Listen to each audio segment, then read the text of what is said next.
Happy New Year's Eve. I hope you had a wonderful Christmas / holiday festive season, whatever floats your boat. Hope you had a great one. Today we're going to review 2022 for the channel, see how we did compared to last year, and just see what changed, pretty much. But just before we do any of that, I want to offer a very sincere thank you to pretty much every single one of you that watches the videos, that likes, subscribes, joins the Discord, pretty much anything that you do that even interacts with this channel in any way. I really can't thank you enough. I still remember making videos when I had like 50 subscribers and thinking that was like amazing, and now we have like just over 43,000, and I still can't really believe it. That's like more than several stadiums that I've been to, and it's pretty scary to think about, but I wouldn't have it any other way. I love making videos for you all. I just hope that we can keep doing this for pretty much as long as possible, because I enjoy making videos, and the fact that so many people watch them, it honestly means the world to me, and I literally cannot thank you enough. You allow me to do this over and over again, and it's one of the best things that I've ever experienced in my life. So, thank you. Now, with all that emotional stuff out of the way, let's get into the cold hard stats of the 2022 review. So, first things first, let's get the boring stats out of the way. So, compared to the previous year in the same time frame, pretty much across the board, we're looking at a 30% uptick, apart from revenue, which is up 45%. And before you think I'm a billionaire that's going to close in a mansion in California, A, I don't want to live in America, and B, I don't know if you've heard, but this thing called a global recession going on, and there's also one specifically in the UK. We've kind of got a recession inception, which is great. It's not. But anyway, since YouTube pays in dollars, that means that the conversion rate for dollars has improved. I think that'd be the way to say it. So basically, you get more pounds for your dollars, and since YouTube and pretty much everything I do pays in dollars, I'm getting more pounds. And since my YouTube studio tracks in pounds, it says 45%, when in reality, if you put it in dollars, I think it's about 30%. And if you really want to know the exact amount of revenue that the channel has earned, the RPM of the channel is about £3, and using the stats that you can see on screen right now, that should tell you pretty much everything that you need to know. Now, as well as these stats for the channel, we've also had a decent amount of work with other brands, whether that's sponsorships. While we don't have our own energy drink or shaker cup yet, although if there's any energy drink or shaker cup companies out there that like to work with me, email's in the YouTube about section, so please do get in contact. It's been massive for me working with other companies. It's been a huge learning experience. I've worked with the guys from Floodland. I obviously did the Knights of Honor video. I've done a couple of bits of Stellaris, which was great. And it's all been a learning experience, and at times extremely stressful and time consuming and challenging, but for the most part, I've enjoyed the challenge, and I've come out the other side of it being like, okay, now next time I do one of these things, I'm going to know exactly how to approach it. And that's a really great thing. And low-key, for me, personally, it is super validating that companies want to work with me, so thank you for that, lads. Like the Stellaris video specifically, I was making Stellaris videos because I was enjoying the game, and I want to make some content for it, and we're going to come to this in a moment, but it has done relatively well. And the fact that the devs probably saw me making those videos and like, oh, we want this guy to make videos for us. That's really, really cool, and I really appreciate it, and I feel incredibly validated, which is always a nice thing. Now for the most riveting part of the video, let's go over the goals I set for myself and the channel last year. So I think I actually made these on video, but just in case I didn't, we're going to go through them one by one. So the main goal was Warhammer 3. We want to make all the guides for all the races. Now I'm going to give myself a tick for that one, since on launch of Warhammer 3, I got all the guides out weekly. And let me just tell you, it was horrific. I was still working at the time, so, the amount of sleep and free time that I got was minimal, especially for certain factions that have 75,000 units, Themes of Chaos. But we did do it, and while we still have some Immortal Empires guides to put out there, first of all, kind of similar to Warhammer 2, so it's not the end of the world. And second of all, Warhammer 3 is kind of taking a dirt nap, since everyone figured out that no content is coming until whenever it is next year. Was it Q1, Q2, Q3, 2024, something like that? I don't keep up. But yeah, so I've kind of been taking a little, you probably noticed, been taking a little bit easy on the Warhammer 3 content, a little slowdown. Of course, the guides are still coming out here and there. Like, we're on the greenskins, and I don't think we have that many factions left. Let me just check my poll. 4 factions left, so we are getting through them. But, when the Warhammer 3 excitement starts to ramp back up, I think I will definitely, get all those out there so that we are set, and then we can start doing some more experimental type videos for Warhammer 3 and other games, which, of course, we're going to come to in a moment. By the way, I checked the Steam charts for Warhammer 3, and actually, would you believe it? Even though it feels like it's in a massive slump, it's actually got 23,000, peak players the moment, which, you know, isn't a crazy amount, but Warhammer 2 kind of sat at that for most of its lifespan, so it's not actually doing as bad as it feels like. I think it just feels like it is because of how big the 2 launches have been. Like, I think the peak at Warhammer 3 Immortal Empires was like 160,000 or something, so now going down from that to 20,000 that we can track on Steam at least, you know, it's a very large drop. But anyway, I digress. Now the next goal is keep consistent with the uploads, and I think I've only missed a couple of days where I just cancelled uploading entirely. And there's been a lot of days when I've been late or when it's been a day after, but most of the time I've been able to get something out for that slot, even if it wasn't on the exact time slot. The only times I've done it is, you know, when I've been just so incredibly busy. Like I said, I don't know if you can tell, we moved house since last year. You know, we got a dog.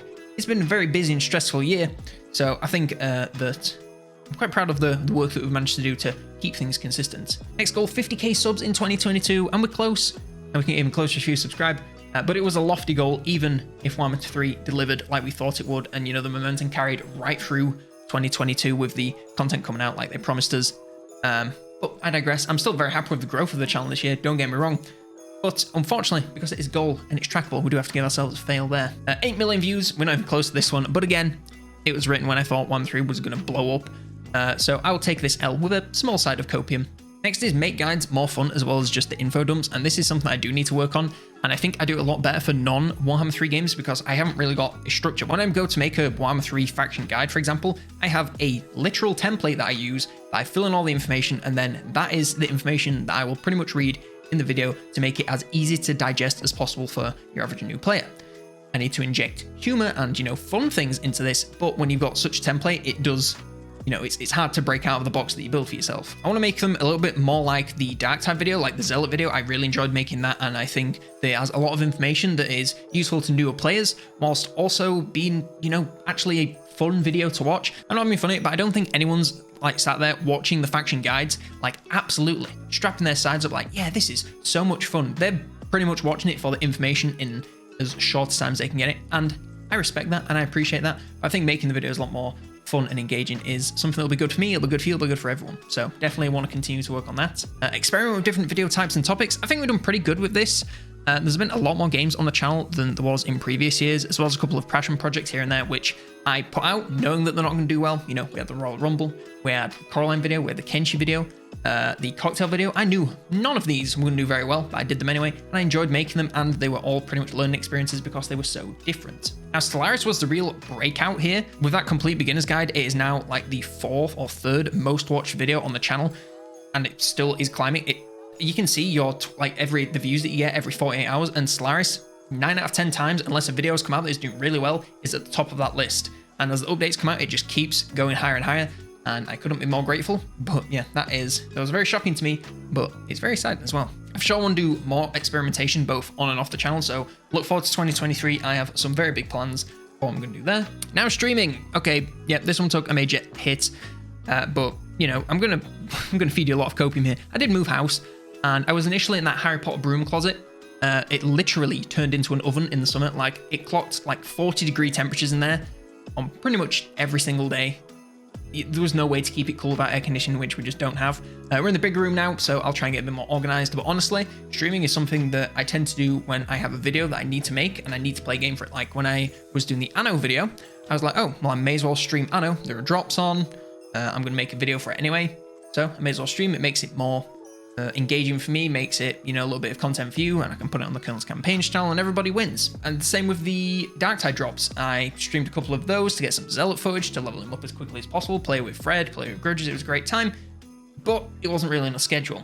So I think I'll try and keep it kind of like that, you know, because if I'm coming to a stream and I'm like, oh, well, I now have to come away from making this video to stream, I'm going to kind of resent the streaming part. So if I make it so that the two feed off each other, I think that'll work very nicely. And I did actually start the one stream that I wrote down that I wanted to start, and that was the Deathmatch Witcher 3. We actually started that on the midnight where the next gen update came out. And while we had a few controller issues, it was actually quite a lot of fun. I'd love to continue that because I love The Witcher 3 and I'd love to play again, especially on the next gen update. So keep an eye out for that. Onto the Discord now. I want to hold more public forums or chats between us to make all the videos like we did in the past few years. And I'm going to take one massive L here because I did that. I set them up, I set up the events, and I pinged everyone. I said, hey, we're doing this event right now. If you want to come in and chat about this topic, then you're welcome to.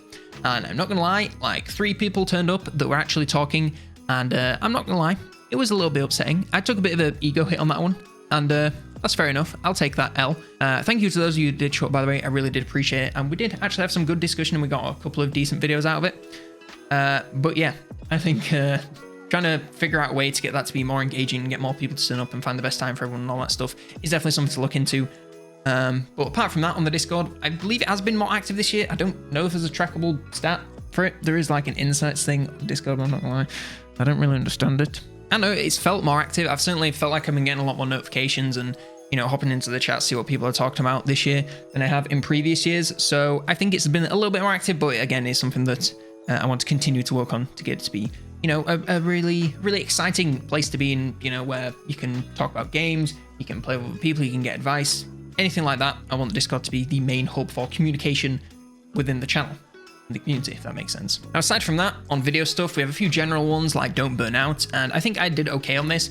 Now, I'm not gonna lie, there were a few times where I was a little bit stressed and I was a little bit behind. There was some stuff going on at work, you know, that we were doing some stuff in the house, and I just didn't have any free time, and I was like, okay, I need to get this video sorted. Specifically, fuck the Skaven. They have such a large roster, and when I was trying to do the Immortal Empires guides like I was the launch guides, it was when I got to this game that I realized at launch, all the factions had about, you know, 20, 30 units, something like that. The Skaven have like 500,000, and it was like, if I'm doing this every single week, it's like 10 times more work for that. They have so many more factions to talk about in the campaign section. There was all, anyway, what I'm getting down to is, yes, there were a few times when I was very burnt out and I was very, very stressed, and I was like, okay, I just want to kind of curl up in a ball and cry. But we managed to push through them. We got the videos out. I changed the schedule to make it better for me, and while not compromising on the videos for you. And I think that, you know, we didn't do too bad. I didn't have, you know, too many stress panic attacks this year. At least not from videos. Next up, we have get ahead on videos. Never happens, not once. We've got more time now, so we're working on it. And in the new year, definitely going to be pushing to get stuff sorted so that I can work on other things at the same time and, you know, push everything ahead rather than just having to focus all my energy on this one thing right here to make sure that it doesn't drop off. Definitely need to be a little bit more militant with my time to make sure that everything is getting pushed as hard as it needs to be. Planned time off. I mean, most evenings I play a couple of hours at the boys or the GF or Doggo, or go visit my family. It's not too bad there, and I've had a great break over the Christmas holidays. Probably a too big a break than I should have had, but I've certainly enjoyed having a little bit of free time. So I think planning, you know, days or even weeks off is definitely a thing that I need to work on. But again, that goes hand in hand with getting ahead on videos, because you can't take time off if you're not ahead, because, you know, the video won't come out. And that's pretty much everything overall. I think it's about 50% success rate on my goals, so not too terrible. I think I'm actually going to make my goals for this year in secret, so next year it's a bit more of a surprise as to what they were and if I met them. Anyway, I believe that is everything that I want to talk about in this annual review video. I hope you enjoyed it. You know, like, subscribe if you did. I'm very excited to see what we get up to in 2023. So if you'd like to join me for that and do those things. One last thank you for your support this year. As I said, I can't put it into words. Every single thing that you do, even just clicking on this video and viewing it for 20 seconds, it means the world to me, and I can never thank you enough. Yeah, hope you had a great holiday season. Hope you have a great New Year's Eve. And for now, I'm Colonel Damneders, and I'll see you next year.